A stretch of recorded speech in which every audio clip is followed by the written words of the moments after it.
Hello, Ate Pe. Hi sir, good morning. Ayan, si Ate Pe galing saan nga? Saan bansa? Sa inyong lahat, ano po, galing po ako ng Kuwait. Yes. Pero sinundo po ako ngayon. Nandito na ako sa Pilipinas. Yes. Third day. Talaga naman. Salamat, Ate Pe. Ate Pe, tignan mo to. Ito yung burnish na sinasabi natin, di ba? Opo. O, tignan nyo po, yung bungalow na merong space pa sa gilid. Ate Pe, ito yung maganda nakita natin. Di ba yung burnish na ganito pag binili ng kabayan natin? Pwede pala siya gawing ganito. Tignan mo. Ayan, oh. Tingnan mo. Wow. Gawin pa lang, pwedeng gawin pang third floor. Grabe. Tingnan mo napakaganda. Pwede pala nasa from before and after, sakto, no? Before and after, before and after. Ayan. Grabe, no? Ganda.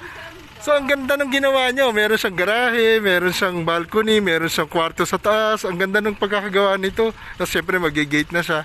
Galing. Congrats po kung sino po man yung nakakuha nito. Ang ganda ng inyong design. So ito po from Bernice. Naging ganito na po kaganda. Ayan. So mga kabayan, pwede po yung ganyan. Pwede po natin yan pagawa. Kaya ang importante po, nakapagpundar ka ng ganito muna. Ayan. Meron po tayong mga promo nito. May mga promo po tayo nito ngayon. So PM lang po kayo kay Ate Pe. Tsaka sa mga nag-PM po sa inyo. Nag-send po ng link na ito.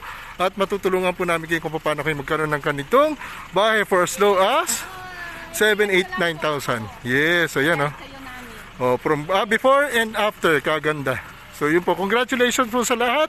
Importante nakapagpundar ka na. Ayan, congrats. Thank you. Bye-bye.